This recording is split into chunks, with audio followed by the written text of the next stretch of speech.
করিমপুরের গরিব চাষি ভুবনের একটা পোষা মুরগি ছিল। সেই মুরগির ডিম হাটে বেচে ভুবনের সংসার চলত। সে মুরগিটাকে তার ঘরের সামনে বেড়ার মধ্যে রাখত। কিছু দূরেই ছিল এক বিশাল জঙ্গল, আর সেই জঙ্গলে একটা পাজি শেয়াল থাকতো। সে অনেক চেষ্টা করেও বেড়ার ভিতরে ঢুকতে পারত না। তাই সে বিশেষ মতলবে ভুবনের মুরগির সাথে বেশ বন্ধুত্ব পাতিয়ে ফেলেছিল।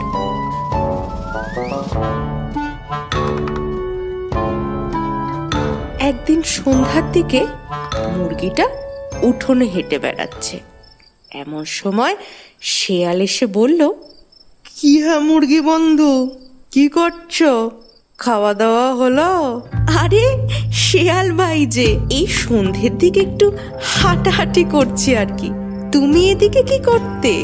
আর সত্যি কথা কি বলবো তোমায়, এই যে বড় জঙ্গলে আমি থাকি, একটা মনের মতো বন্ধু নেই আমার, জানো। তাই তো তোমার সাথে একটু গল্প করব বলে চলে আসি। আর আর এই যে তোমার মধুর গলার স্বর, আমি তো সকাল সকাল তোমার ডাকে ঘুম থেকে উঠি। তুমি একটু বেশি প্রশংসা করো শেয়াল ভাই। কই, আর তো কেউ এরম বলে না। সেই তো ব্যাপার গো, সবার প্রশংসা করার মতো মন থাকে না। এই যে আমি ভাবি, তো তুমি যদি আমাদের সঙ্গে জঙ্গলে থাকতে কত ভালো হতো। তোমার মিষ্টি মধুর ডাকে সকালের ঘুম ভাঙতো। কি যে তুমি এই বন্দি হয়ে থাকো না, দূর। কি যে বলো, মালিক আমার বড্ড ভালো মানুষ। আমি ডিম দিই রোজ, আর মালিক আমায় পেট ভরে খেতে দেন। আমি বন্দি কই, আমি তো ভালোই আছি। সে কি, তুমি তোমার ছানাদের বিক্রি করো? সেটা তুমি আবার গর্ব করে বলছো? ছি ছি বন্ধু, ছি।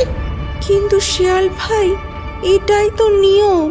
আমায় মালিক পোষেন, তাই আমাকে তাকে ডিম দিই। এতে খারাপ কি আছে? কি বলছো তুমি বন্ধু? তুমি একজন মা হয়ে নিজের সন্তানদেরকে বেঁচে দিচ্ছ, আবার বলছো কি ভুলেতে? কই, আমাদের জঙ্গলে তো এরম হয় না কখনো। আমরা নিজেদের মতো স্বাধীন হয়ে বাঁচি। তুমিও চলো, মহা আনন্দে থাকবে আমাদের সাথে। শেয়াল ভাই, তোমার কথা ঠিক, আমি জানি, কিন্তু সন্তানদের বেঁচে আমি অন্যায় করছি। কিন্তু তোমার সাথে জঙ্গলে গেলে যে আমার বিপদ হবে। সবাইকে ওখানে তোমার মতো ভালো বলো, যদি আমায় মেরে ফেলে। দুঃখ দিলে বন্ধু, তোমার এই শিয়াল বন্ধু থাকতে অন্য কেউ তোমায় খাবে? মানে মানে আমি তোমায় রক্ষা করব। তুমি তুমি বেরিয়ে এসো, এই বেড়ার ফাঁক দিয়ে বেরিয়ে এসো। চলো আমার সাথে জঙ্গলে, তারপর দেখবে জীবন কাকে বলে। এই শুনে মুরগি বেড়ার ফাঁক দিয়ে বেরিয়ে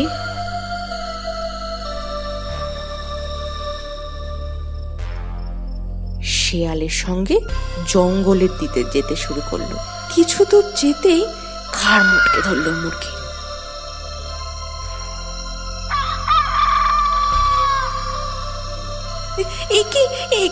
একি শেয়াল ভাই, তুমি কি করছো? অনেক বোকা দেখেছি, তোমার মতো বোকা দেখিনি এর পরের জন্মে। কারণ মিষ্টি কথাতে বিশ্বাস করো না। বলে শেয়াল মুরগিটাকে সাবার করে ফেললো, আর মুরগিও নিজের বোকামির শাস্তি পেল।